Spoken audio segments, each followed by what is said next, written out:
और साथ में हमें इस चीज़ पे गर्व करना चाहिए कि हमने जापान को पीछे छोड़ दिया। एक टाइम था जब हम जापान को आइडियलाइज करा करते थे, बिल्कुल। और अब हम जापान को पीछे छोड़ दिया, और जर्मनी को भी हम 2002 साल के अंदर पीछे छोड़ने वाले हैं एज पर रिपोर्ट्स जी। तो ये बहुत अच्छी चीज़ है। जो दुनिया पहले हमारे को नीचा दिखाया करती थी, अब दुनिया हमारा डंका मान रही है। करी है जैसे हमारा डिफेंस सिस्टम काफ़ी स्ट्रॉन्ग हो चुका है। बिकॉज ऑफ दैट मैं मानता हूँ कि हाँ, जो हमारी GDP ग्रोथ है थोड़ी बहुत बढ़ रही है, उसकी वजह से ये चांसेस हैं कि हमारा जो भारत देश है वो 4th नंबर पे आ जाए।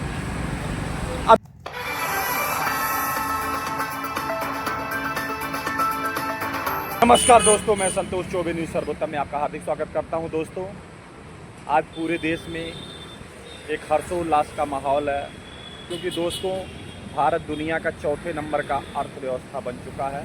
पहले भारत 5वें नंबर पर था, अब भारत 4थे नंबर पर आ गया। दोस्तों, मैं लोगों से बातचीत करके आपको दिखाता हूँ। यहाँ पर कुछ पढ़े लिखे लोग बैठे हुए हैं, उनसे बातचीत करता हूँ कि दिखाता हूँ कि जो देश हमारा इतना प्रगति कर रहा है, इस प्रगति के ऊपर इनकी क्या राय है। सर, आपका good name? Amok Jain. Jain साहब, ये बताएं कि हमारा भारत दुनिया का 4थे नंबर का अर्थव्यवस्था बन चुका है, इस पर आपकी क्या राय है? ये बड़ी खुशी की बात है।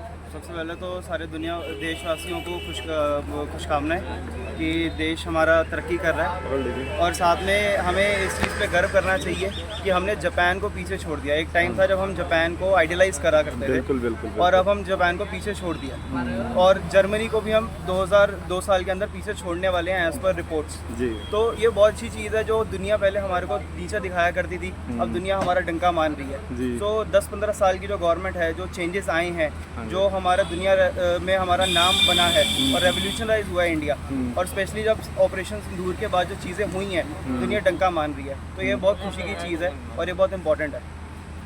अच्छा, ये बताइए, जो इतनी बड़ी सफलता अचीवमेंट हमारे देश को प्राप्त हुई है, इसके पीछे क्या कारण है? कि कुशल मार्गदर्शन, या हमारी पब्लिक का जो एक हार्ड वर्किंग, या हमारी सेना, या और हमारे प्रशासन? इसमें आप किस चीज़ को ज़्यादा श्रेय देंगे? सर, देश कभी एक चीज़ से नहीं चलता। अगर आपकी लीडरशिप अच्छी है और आपकी जनता जो है वो हार्ड वर्किंग है, तो दोनों चीज़ें इंपॉर्टेंट है। हमारी जनता हार्ड वर्किंग है, ये आज का नहीं है, सालों से सदियों से माना गया है। हमारी लेबर को जो है, हमारे जो मैन पावर है, दुनिया उसका डंका मानती है, राइट। तो इस चीज़ से हम खुशी है कि हाँ, हमारा हार्डवर्क भी है, साथ में कुशल मार्गदर्शन भी है, और साथ में जो सेना ने हमारे दुनिया में रुतबा बनाया है, वो चीज़ भी बहुत मैटर करती है। हम सेना ने हमारे बॉर्डर्स को सिक्योर किया है, तो ही हम आज सेफ हैं। और इंटरनल मैनेजमेंट जो है, जो हमारे लोकल गवर्नमेंट है और साथ में सेंट्रल गवर्नमेंट है, स्टेट गवर्नमेंट है, उसका भी मार्गदर्शन बहुत ज़रूरी है। तो सारी चीज़ें मैटर करती हैं, and I am proud of this कि हम लोग बहुत अच्छी लेवल पे बढ़ रहे हैं, और बहुत जल्दी हम US को भी टक्कर दे देंगे। तो सब चीज़ें हैं। अच्छा, ये बताएं कि क्या आपको लग रहा है कि जो चाइना है, इसमें नंबर 1 पर चाइना और अमेरिका जा रहे हैं, तो क्या लग रहा है कि उनको भी हम पीछे छोड़ देंगे क्या? 2035 तक एज़ पर माई कैलकुलेशन, जो मैं स्टैट्स देखता हूँ, क्योंकि मैं बैंकर हूँ, तो स्टैट्स वगैरह हम लोग देखते हैं, तो एज़ पर 2035 या 2040 हम लोग डेफिनेटली US और चाइना को टक्कर देने वाले हैं। एंड हो सकता है कि हम चाइना को जल्दी पीछे भी छोड़ दें। अच्छा, पॉपुलेशन में तो छोड़ ही दिया है, इकोनॉमी में भी जल्दी छोड़ देंगे। अच्छा साहब, ये बताएं कि क्या आपको लग रहा है कि 70 साल में हमारी जो स्थिति थी 10वें 11वें नंबर पर थी, लेकिन 13-14 साल के अंदर हम 4थे नंबर पर आ गए, इसके पीछे क्या कारण हो सकता है? सर, इसके पीछे बहुत बड़ा कारण है एक proper clarity of leadership thoughts. अगर आपकी लीडरशिप में क्लैरिटी नहीं है कि उसको क्या करना है और उसको वर्ल्ड लेवल पे कहाँ पे स्टैंड करना है, उनका अपना स्टैंड क्लियर नहीं है, तो तब तक नहीं होगा। एक टाइम पर जवाहरलाल नेहरू जो है वो नो ऑपरेशन पॉलिसी यूज़ किया करते थे कि नो ऑफेंसिव हम नहीं करेंगे, बट अब हमें ऑफेंस करना पड़ेगा।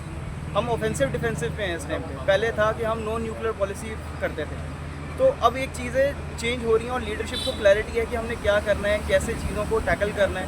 तो ये बहुत बड़ी चीज़ है। अगर आपके पास लीडरशिप के पास क्लियर माइंडसेट नहीं है, क्लियर विजन नहीं है कि उसको अपने देश को कहाँ लेके जाना है, तब तक वो चीज़ आपकी सफल नहीं हो सकती। एक प्रॉपर लेआउट, एक प्रॉपर प्लानिंग चाहिए उस चीज़ को रिजल्ट में लाने के लिए, एग्जीक्यूट करने के लिए। सर, आपका गुड नेम? ब्रिजेश। ब्रिजेश साहब, भारत दुनिया का 4थे नंबर की अर्थव्यवस्था बन चुका है, इस पर आपकी क्या राय है? इस कैसे संभव हो सका ऐसा? जैसे हमारे प्राइम मिनिस्टर हैं मोदी जी, उन्होंने कोशिश करी है। जैसे हमारा डिफेंस सिस्टम काफ़ी स्ट्रॉन्ग हो चुका है। बिकॉज ऑफ डैट मैं मानता हूँ कि हाँ जो हमारी GDP ग्रोथ है थोड़ी बहुत बढ़ रही है, उसकी वजह से ये चांसेस हैं कि हमारा जो भारत देश है वो फूड नंबर पे आ जाए। अभी ऑपरेशन सिंदूर हुआ जिसकी चर्चा पूरी दुनिया में हुई है, क्या उसका भी प्रभाव पड़ा क्या इस पर? हाँ बिल्कुल पड़ा है, प्रभाव पड़ा है। अब जैसे अभी हमें लगता था कि हाँ कुछ टैक्स होंगे, बट जिस हिसाब से S-400 ने हमें बचाया है एंड ऑल द थिंग्स हुई हैं, सो मेरे according it's very very good from India and कि हाँ उन्होंने कोई भी मिसाइल जो है नीचे गिरने नहीं दी। सो आई थिंक तभी हमारी जो है GDP एंड हमारी जो इंडिया है वो ऊपर फूड नंबर पे आ चुकी है। अच्छा साहब ये बताएं कि ऐसी बात चल रही है कि साल 1.5 साल के अंदर भारत 3rd नंबर पर आ जाएगा, इसके बारे में आपका क्या कहना? देखो जैसे जैसे हमारा इंपोर्ट बढ़ेगा, जैसे अभी मोदी जी कर रहे हैं कि हाँ बाहरले मुल्क जो हम एक्सपोर्ट करते हैं, सॉरी इंपोर्ट नहीं एक्सपोर्ट बढ़ेगा, तो उस हिसाब से हमारे इंडिया के चांसेस हैं कि वो 3rd नंबर पे आ जाए। अच्छा साहब ये बताएं इस चीज़ का श्रेय किसको दे रहे हैं आप? ज़्यादा श्रेय आपके मन में क्या है, किसको दे सकते हैं? ये ऑल ओवर हमारे प्राइम मिनिस्टर जो है उनको और साथ साथ सारी आम जनता को जो ये सब काम कर रही है। सर आपका गुड नेम? मनु साहब, एक बहुत खुशी की बात है कि कल अपना भारत 4थे नंबर की अर्थव्यवस्था पूरे विश्व में बना। इस पर आपकी क्या राय? ऐसा संभव कैसे हुआ कि जो कि हम कहाँ पीछे खड़े थे आज 4थे नंबर पर आ खड़े हुए, और बहुत जल्दी साल 1.5 साल के अंदर ये भी चल रहा है कि बात कि 3रे नंबर पर भी हम आ जाएंगे। इसके पीछे क्या कारण है, ऐसा क्या हुआ? देखो बहुत सारे फैक्टर्स हो सकते हैं, थोड़ा तेज बोलिएगा। बहुत सारे फैक्टर्स हो सकते हैं। हमारी इकोनॉमी ग्रोथ कर रही है, अभी सारा कुछ अभी सेटल्ड है। डिपेंड करता है कि हमारे रिलेशन क्या है आउट ऑफ द कंट्री।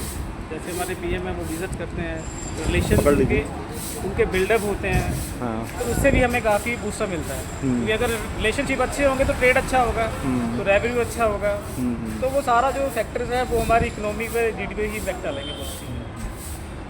अच्छा सर ये बताएं कि क्या ये सारा श्रेय जो है PM मोदी को दिया जा रहा है कि कुछ और इसका कारण है?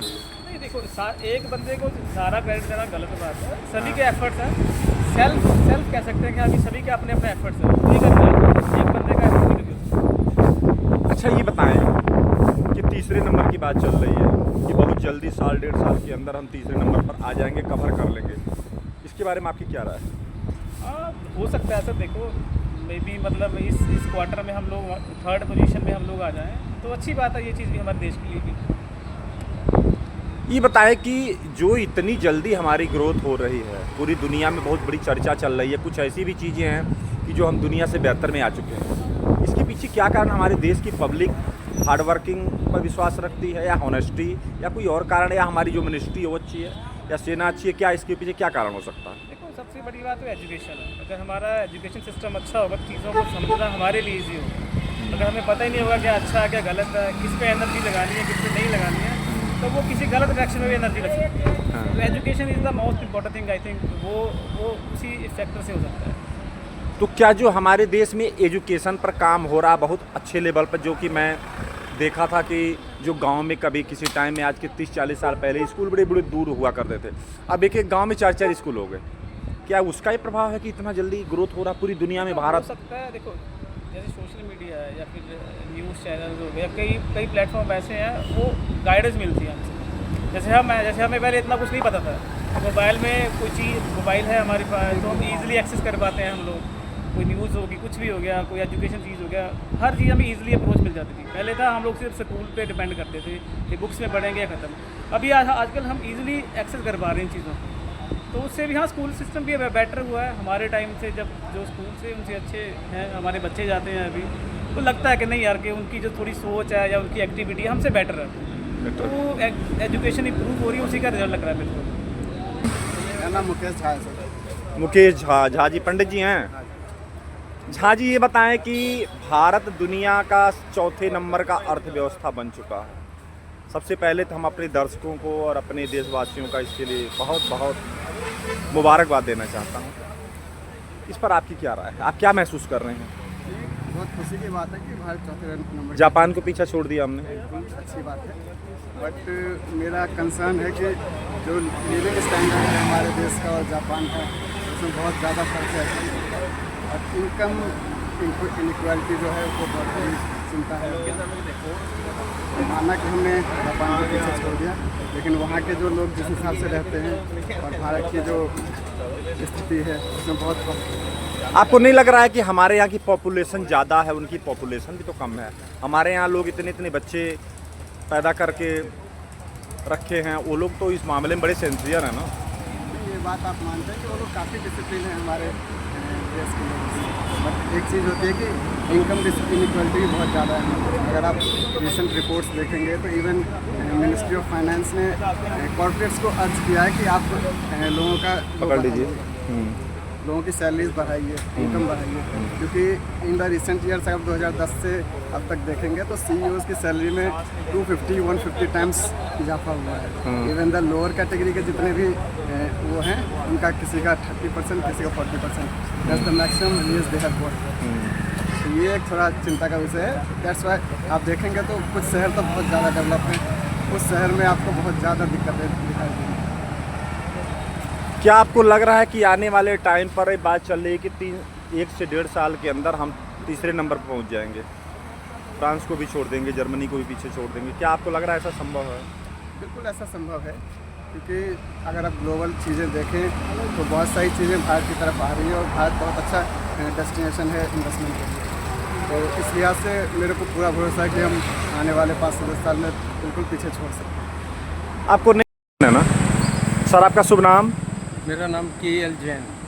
बस अभी जैन साहब से ही हमारी बात पीछे भी हुई, एक लड़के थे। ओके सर आप एक क्वालिफाइड हैं और हमारी बात को अच्छी तरह समझ भी सकते हैं। भारत दुनिया का 4थे नंबर की अर्थव्यवस्था बन चुका है। यस, सर आप क्या महसूस कर रहे हैं? Every Indian should be proud of this great achievement this country has achieved under the leadership of our very dynamic and visionary prime minister Narendra Modi. But थोड़ा यूज हिंदी भी करिए, थोड़ा सा हिंदी भी यूज करिए। हाँ जी, ये $4 ट्रिलियन की जो इकोनॉमी है, आई कैन गारंटी यू हम $5 ट्रिलियन की इकोनॉमी जो है 2028 में बनने जा रहे हैं। और ये जैसे मैंने पहले कहा, each and every Indian should be proud of that. We are destined to become a $30 trillion by 2047 when India is going to celebrate 100 years of its independence। अच्छा सर ये बताएं कि जो इतनी बड़ी अचीवमेंट प्राप्त हुई है, क्या इसके पीछे आप किसका ज़्यादा सपोर्ट मान रहे हैं, मिनिस्ट्री का या पब्लिक का या कुछ और? I think the credit goes to the please थोड़ा हिंदी को at कोशिश। large। ये इस GDP ग्रोथ के अंदर आपको समझना चाहिए कि इसमें एग्रीकल्चरिस्ट का भी कंट्रीब्यूशन है, मैन्युफैक्चरिंग इंडस्ट्रियलिस्ट बिजनेसमैन का कंट्रीब्यूशन है, mining is a major contributor. इसके अलावा service industry, we all Indians know that service industry is flourishing and it has achieved a very high growth and I am sure when we are targeting $30 trillion 2047, service industry will be a major contributor to that field। अच्छा sir ये बताएं कि 70 साल में भारत पीछे कहाँ खड़ा था, 10वें 11वें नंबर पर था, लेकिन 14 साल के अंदर इतना मतलब जो डेवलप देखने में आया है, इसके पीछे आप क्या कारण मानते हैं? I think the process started right Please back Hindi, in please थोड़ा सा हिंदी। 1991 से ये शुरू हो गया था, when India started liberalizing। उसके बाद जैसे जैसे इकोनॉमी को हमने डी लाइसेंस किया, मैन्युफैक्चरिंग इंडस्ट्रीज के नए नए प्लांट्स आज जैसे स्टील है, टेक्सटाइल है, जेम्स एंड ज्वेलरी सेक्टर्स हैं, इंजीनियरिंग है। आजकल इस समय आपको पता है कि इलेक्ट्रॉनिक्स के अंदर इंडिया ने बहुत बड़ा एक अचीवमेंट और आगे जाके करने जा रहे हैं। Automobile is contributing a lot. तो ये सम टोटल है। इसके अंदर यस, पॉलिसी मेकिंग के अंदर कंट्रीब्यूशन तो है ही है इसका। इसके अलावा एक फोकस होता है जब नेशन का, पूरी दुनिया का हम अपना ध्यान दुनिया की तरफ लेके गए हैं, तो आज एक्सपोर्ट की तरफ भी काफ़ी हमें अचीवमेंट मिल रही है। Let us see, hopefully we should do well in time. आपको क्या तो दोस्तों देखिए, मैंने लोगों से बातचीत किया, लोगों ने अपनी राय दिया, लोगों ने बड़ी खुशियाँ जाहिर की है कि हमारे देश की अर्थव्यवस्था 4थे नंबर पर आ गई है। नरेंद्र मोदी साहब, हमारे देश की पब्लिक, हमारे देश की सेना, हमारे देश का पुलिस, जो भी है, हमारे देश का पूरा मैनेजमेंट ने मेहनत किया है। हम लोग 4थे नंबर पर आ गए और वो दिन दूर नहीं जब हम नंबर 1 पर आएंगे। तो दोस्तों मैंने आपको लोगों से बातचीत करके दिखाया। तो दोस्तों, संतोष चौबे को इजाज़त दीजिए। नमस्कार।